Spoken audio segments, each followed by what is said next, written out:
안녕하십니까. 황태순TV의 황태순입니다. 2020년 8월 4일입니다. 오늘 저녁 또 역대급 물폭탄이 쏟아질 예정이라고 합니다. 그런 가운데 지금 국회에서는 7월 임시국회 마지막 날입니다. 마지막 날. 그야말로 보니까 그동안 종부세법, 공수처법 등등등등등 그야말로 수십 개의 법안들 제대로 축조심의도 하지 않고 여당 일방적으로 밀어붙였던 법을 상임위에서 이제 오늘 다 본회의에서 땅 두들기고, 지금 미래통합당은 찬반 토론, 각 법안마다 쟁점 법안마다 찬반 토론 후에 표결에는 불참하는 그런 전략으로 대응하고 있다고 합니다. 참 그 얘기를 들으면서 그것도 전략인지. 제가 지금 오늘 이 말씀을 드리는 가장 큰 이유는 윤희숙 의원 지난 7월 30일이던가요.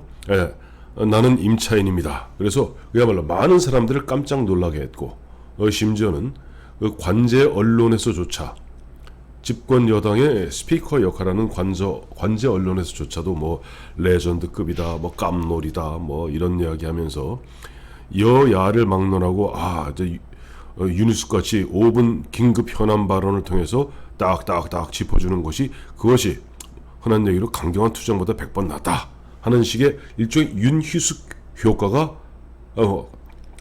이른바 세간에 회자되고 있습니다. 저는 그 얘기를 들으면서 윤희숙 의원이 개인을 얘기하는 것이 아닙니다. 윤희숙 효과라는 윤희숙 효과가 과연 행운의 여신일까? 아니면 행운의 여신을 가장한 어떻게 보면 영원히 풀 수 없는 저주일까? 저는 후자로 봅니다. 왜냐니까 야당은 야당다워야 야당이고 여당은 여당스러워야 여당인 건데, 여당이 여당스럽지 못하다고 야당마저 어떻게 보면 흐리멍텅한 2중대, 3중대 비슷한 행태를 보인다면, 과연 야당을 지지하고 문재인 정부 또 문재인 정권 좌파 정권의 이와 같은 대한민국을 갖다가 사회주의 체제로 급속히 몰아가고 있는 이 폭거에 저항하고자 하는 유권자들, 국민들이 어디를 믿고 어디에 의지하겠습니까? 지금 야당이 점점 소멸되어 가고 있습니다. 저는 그래서 윤희숙의 역설이다, 윤희숙 효과라는 것이 결과적으로 야당 의원의 야당 투사로서의 기질을 갖다가 기백이랄까 패기랄까, 또 흔한 얘기로 보면은 마지막 한번 붙어보겠다는 그 결기랄까, 이런 것을 다 어떻게 보면 완화시켜서 만만하고 말랑말랑한 준야당 의원으로 탈바꿈시키는 어떻게 보면 역설, 패러독스다. 그러다 보니까 그런 어떤 야당 의원들로 구성되어 있는 만년 야당의 길을 갈 수밖에 없는 그런 어떻게 보면 저주의 늪에 빠지는 것이 아닌가 하는 그런 생각을 하게 됩니다. 마침 오늘 오전에 보니까 의총이 있었죠. 의총에서 주호영 원내대표도 개략적인 원내 대응 방안을 얘기했고, 특히 이제 김종인 비대위원장은 이런 얘기를 했어요. 수적으로 거대 여당 현재 당해낼 수 없다. 이런 패배주의가 어디 있습니까? 언제 수적으로 그러면 거대 여당 알죠. 지금 어쨌든 간에 그 당시에 4.15 총선에서 범여 190석 돼갖고 개헌을 빼놓고 자기 멋대로 할 수 있는, 그러나 그렇다고 해서 그냥 수적으로 거대 여당 현재 당해낼 수는 없다 라고 자포자기하고 그냥 그 아래서 약간의 농성이나 하다 말자 말입니까? 또 김종인 위원장, 국회 포기하고 나갈 수는 없다. 왜 나갈 수는 없습니까? 예전에 152석에 당시 열린우리당에 맞서서 120석에 123석이던가요? 박근혜 대표의 당시 한나라당 그 엄동설한 2004년인가요? 2004년 12월인가요? 그 엄동설안에 53일 동안 장외 투쟁 벌입니다. 결국 그 당시 노무현 정부가 사학법 등 4대 법안을 갖다가 이제 강행 처리하려 하자, 그 다음에 박근혜 대표 53일 동안 그 엄동설안 12월부터 그 다음에 1월까지 엄동설안 국회 포기하고 나갔습니다. 나가서 53일 투쟁하니까 결국은 노무현 정부도 손 들고 다시 자기들이 강행 처리했던 사학법 다시 개정해서 포기했습니다. 또 김종인 위원장은 국회 발언을 통해 국민에게 알리면 국민이 납득할 것이다. 이게 무슨 꿈 같은 얘기 하십니까? 지금도 오늘도 몇몇 의원들 한 것, 저희들이 보고 있는, 예를 들어서 연합뉴스나 뉴스원, 뉴시스 등 통해서 저희같이 정치에 관심 있는 사람들이 그야말로 오늘 뭐 추경호 의원이 무슨 얘기했구나, 그 정도 알고 있지 일반 국민이 무슨 수로 합니까? 일반 국민들이 할 일 없이 가서 하루 종일 국회 TV 보고 앉았습니까? 그리고 대한민국 지금 언론이 180도 수직으로 쓴 거 모르십니까? 그래도 국민들이 가장 많이 접하는 게 그래도 방송입니다. 뭐 미우나 고우나 관제 방송입니다만 KBS, MBC, SBS를 비롯해서 다음에 종편에서 그저 TV조선 정도나 조금 얘기하는데 그 짧은 시간에 그 제대로 전합니까? 못 전하지요. 그러니까 실제 무슨 일이 있는지도 잘 몰라요. 더욱더 중요한 것은 요즘 젊은 기자분들이 보면은 원체 기사 압박에 시달려 보니까 톡톡 튀는 이야기 좀 심층적으로 분석 못합니다. 그리고 저도 5년 2개월 동안 종편에서 종합편성 채널과 보도 전문 채널에서 당시 평론을 쭉 많이 했습니다만 아마 제가 알기엔 제가 가장 많이 한 것으로 알고 있습니다. 지금 현재 솔직히 말해갖고 종편이나 다음에 이쪽 무슨 보도 전문 채널에 나오는 패널들 구성이 어떻게 되어 있나요? 지금 예전으로 얘기하면은 극좌 빼놓고 좌파, 약간 골수 좌파를 갖다 중도로 포장시키고 심지어는 골수 좌파를 갖다가 보수 패널로 포장해서 지금 보면은 여론을 왜곡해서 전달하는 것이 지금 대한민국 방송계의 현실입니다. 그런 가운데 김종인 위원장이 얘기하는 국회 발언을 통해 국민들에게 알리면 무슨 수로 알릴래요? 무슨 수로 알리겠습니까? 국민이 납득할 것이다? 이와 같이 스스로 만년 야당의 길을 갖다 자처하고 있는 김종인 비대위원장의 미래통합당 모습 보면서 참 보면은 안타깝기 짝이 없습니다. 예를 들어서 좋습니다. 우리 이 사자성어 중에 동시효빈이란 말이 있습니다. 예전에 서시라는 그 천하의 미인이 이렇게 위장병에서 이렇게 찌푸리면은 그게 그렇게 아름다워 보여서 그 동시라는 추녀들, 옆에 있는 장사미사 같은 추녀들도 이렇게 찌그러 다녔다. 그래서 남 잘하는 걸 흉내낸다. 윤희숙의 효과는 딱 한 번에 끝날 뿐입니다. 윤희숙 의원이 나는 임차인입니다. 물론 거기에 대해서 보면 경실련에서 아주 냉정하게 평가하고 있어요. 이게 무슨 헛소리냐라고 평가하고 있습니다만은 뭐 경실련 얘기는 뺍시다. 그 윤희숙의 이야기에 보면 집권 여당에서조차 윤희숙 잘한다 붕 띄워주니까 나가서 흔한 얘기로 짱돌 들고 나가서 지금 보면은 국민들 앞에 피를 토하면서 외쳐야 될 야당이 이제는 얌전하게 앉아서 거기서 의석에 앉아서 한두 마디 반대 여론 얘기하면 저쪽에서는 더 많은 사람들이 나와서 집중적으로 찬반 토론하면 찬성 토론 다 할 얘기 다 있는 거거든요. 그러니까 서식 한번 찌푸렸다고 동시효빈이라고 요즘 흔한 얘기로 미래통합당의 이 의원 저 의원 똑같이 5분 긴급 현안 발언하면 다 뜨는 줄 알고 그거 갖다 지금 서로 하겠다고 난리라는데 사람 효과 없습니다. 원래 그런 건 딱 한 번 효과 있는 것이지 두 번 효과 없습니다. 역사는 결과로 말하는 것입니다. 아마 역사는 이렇게 해야 할 거예요. 오늘 어떤 법안 통과시켰다. 누가 봐도 분명히 악법인데 그러면 역사는 약간의 반대의 의견이 있었으나 다수의 찬성으로 통과되었고 시행되었다 라고 이야기하는 겁니다. 자, 그래서 야당이 당차게 저항하고 야당이 당차게 그냥 흔한 얘기로 달라붙어서 나 죽여라 하고 달라붙을 때 여당도 주춤거립니다. 그리고 대화에 나서게 됩니다. 그리고 무엇보다도 지지층이 결집합니다. 왜? 누군가 나를 위해서 내가 뽑은 저 당의 의원이 흐리멍텅하게 물에 물 탄 듯 술에 술 탄 듯 거 가서 흔한 얘기 들러리 하고 앉았는데 내가 무슨 흥이 나서 그 당에 관심을 갖고 그 당 의원에게 어떻게 성원과 지지를 보내겠습니까? 죽자고 달려들고 야당은 야당다워야 된다니까요. 야당은 영어로 opposition party입니다. 반대하는 당입니다. 야당은 기본적으로 이 민주주의 체제 하에서는 여당은 독주하려는 그런 독주 본능을 발동하기 마련이고 야당은 죽자고 반대해야 되는 것이 야당입니다.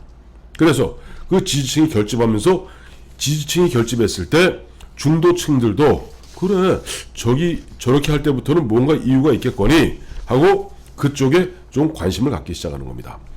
그래서 우리 역사를 보니까 그 유신에 긴급조치 9호가 발동돼서 그 엄혹한 시절이던 1978년 12월 12일 그때 10대 그때 제가 난생 처음으로 이제 투표했던 날입니다만은 231석 중에서 당시 이철승 대표가 이끌던 신민당 67석이에요. 그러니까 3분의 1도 안 됩니다. 3분의 1 해봐 77석이 돼야 3분의 1이거든요. 그러나 67석의 신민당이 결국은 그 다음에 5월이던가요? 김영삼 총재 체제로 되면서 김영삼 총재 되자마자 죽자 살자 달라붙습니다. YH 사건, 그다음에 박정희 정권의 어떻게 인권 문제, 그 NYT 사건 그런 가운데 김영삼 총재 제명하니까 죽자고 달라붙어서 제명당하죠. 대한민국 헌정 역사상 유일하게 제명당한 국회의원은 김영삼 의원입니다. 그리고 그 김영삼 의원의 제명이 결국은 부마 항쟁과 11.6 박정희 대통령의 서거로 결말나고 유신체제가 무너지게 되는 것이죠. YS 1983년 5월 18일 5.18 3주년 되는 그때 보면 23일 단식에 들어갔습니다. 단식에 들어가니까 저희 대학원 다닐 때인데 유명한 기사가 있죠. 재야 인사의 식사 문제 그렇게 철저하게 통제했습니다마는 YS가 죽자 살자 달라붙으니까 나 죽여라 하고 달라붙으니까 결국은 그 철권 통치에 전두환 550 정권도 김영삼 전 총재를 좀 일정 부분 연금에서 해제하고 그때부터 YS가 민첩을 만들고 민첩 그 힘을 바탕으로 85년 2.12 총선을 통해서 다시 야당을 갖다가 복원하는 겁니다. 야당을 복원했던 YS 그때도 뭐라고 그랬습니까? 전두환 정부 당시 그냥 호언조치라는 게 뭐냐면 그 당시 이제 대통령 간선제죠. 호언조치로 계속하겠다는 걸 갖다가 직선제 쟁취 1000만인 국민서명운동 벌이면서 재야 학생들하고 결부돼서 죽자고 달라붙습니다. 결국 60항쟁과 6.29 선언 그 다음에 87년 직선제 개헌으로 마무리되게 됩니다. 90년에 뭐 김대중 야당 총재의 단식 말할 것도 없죠. DJ 3당 합당 이후에 절체절명의 위기 속에 빠졌죠. 그 당시 299석 의석 중에 220석이 집권 민자당의 의석수였습니다. DJ 아무것도 할 수 없으니까 결국 최종적으로 들러붙습니다. 그래서 DJ 단식 들어가니까 결국 노태우 정부 YS가 그 당시에 대표 최고위원인데 결국 지방자치제를 갖다 부활시켜주게 됩니다. 가장 최근의 일입니다. 2014년 4.16 그 이른바 세월호 참사 이후에 그해 6월에 지방선거 있었는데 결과가 팽팽했어요. 결과적으로 김한길 대표, 안철수 공동대표가 물러나게 됩니다. 그리고 박영선 원내대표가 대표 권한 대행에 앉게 되죠. 그만큼 야당으로 봐서는 자 4.16 세월호 참사 이후에 자신들이 압승할 줄 알았는데 웬걸 박근혜 정부의 당시 새누리당 팽팽하게 무승부가 났거든요. 사실상 패배한 거죠. 그러니까 김한길, 안철수 두 사람 대표직에서 사퇴합니다. 그때 승부수를 걸고 나왔던 게 문재인 의원이에요. 문재인 의원은 아시겠습니다만 2012년 그 당시 대통령 후보에 출마해서 대통령 선거에 출마해서 48%를 얻었던 그 문재인 의원이 유민희 아빠 김영호 씨하고 동반 단식 투쟁 열흘에 들어갑니다. 그러니까 그때부터 새누리당 움직이기 시작합니다. 대화하자고 나섭니다. 그런 겁니다. 결국 지금 이와 같이 아까 말씀드렸던 지금 주호영 원내대표 같은 경우 온건하기 짝이 없는 분이고 지금 김종인 비대위원장은 어떻게 보면은 내년 4월 7일에 있을 서울시장, 부산시장 보궐선거 이거 두면서 조금 본인은 약간 좀 뭐랄까 그냥 뭐 비대위원장으로서 그냥 뭐 흔한 얘기를 좀 이렇게 뭐 폼 잡고 다닌다 그러죠. 만족하시는 것 같아요. 그래서 뭐 당초 나왔던 것처럼 원내외 병행 투쟁 아니 원외 투쟁 원내 뭐 어쩌고저쩌고 하다 유니스 윤희숙 의원이 사진 하나 보여드릴게요. 지금 또 김종인도 위원장이 신났다고 또 보니까 저 윤희숙 저 의원에게 그 잘했다고 이제 밥 사주는 그 장면인데, 어쨌든 그러다 보니까 이 윤희숙 효과 때문에 저 야당다워야 될 야당이 이제는 보면 정치평론가 집단 비슷하게 된 겁니다. 정치평론가 집단. 윤희숙 의원의 그런 이야기는 물론 굉장히 중요합니다. 그런 얘기 해야죠. 근데 모든 의원들이 투쟁을 하지 않고 몸을 쓰지 않고 말로 입으로만 가서 거기서 평론하듯이 이야기한다고 뭐가 바뀌겠습니까? 당장 윤희숙 의원의 그 나는 임차인입니다 대해서 경실련의 김헌동, 그 대한민국에 보면 그 부동산 경실련은 좌파 집단입니다만 문재인 정부의 부동산 정책에 가장 어떻게 보면 그 각을 세우고 있는 그런 어떤 시민단체죠. 경실련 그 김헌동 본부장 같은 경우 웃기는 얘기 하지 말라고 지금 보면, 아니 경제학자요 부동산 정책을 알만한 분이 그런 말도 되지 않는 얘기 하냐고 논란의 소지가 있는 겁니다. 근데 계속 여당에서 그래 저런 식으로 그래 나와서 국회에 나와서 그래 찬반 토론해야지. 그래 자기 찬반 토론 다 했어. 그리고 통과시켰어.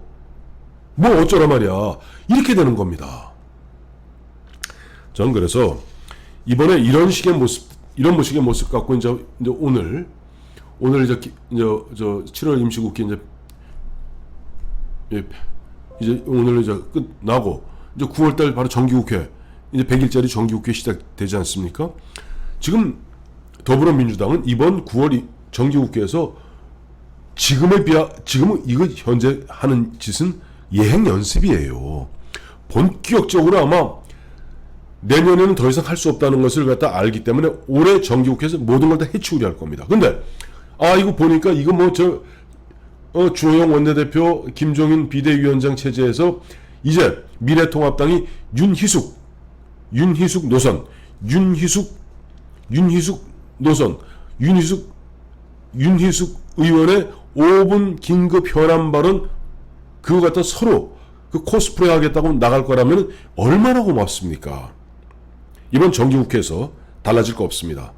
그런 식으로 갔을 경우 저는 많은 분노한 국민들이 그나마 조금 미래통합당한테 좀 관심을 가지려 했다가 표표에 다 떠날 거라고 저는 봅니다. 그래요. 그런 가운데 지금 야당이 야당다워야 된다는 것은 싸울 때 싸워야 됩니다. 싸울 때 말로 하자고 하는 사람 정말 바보입니다. 아시죠? 우리가 우당탕 붙어서 깡패한테 두들겨 맞는데, 우리가 저 어디 가다가 흉한 놈한테 두들겨 맞는데 내가 분명히 잘못한 것도 없이 두들겨 맞고 있는데 말로 합시다. 지금 이 윤희숙의 역설 어떻게 풀어갈 것인지 김종인 비대위원장 그리고 주호영 원내대표 이제 얼마 안 남았습니다. 정기국회 한번 곰곰이 생각하기를 갖다 기대해 봅니다.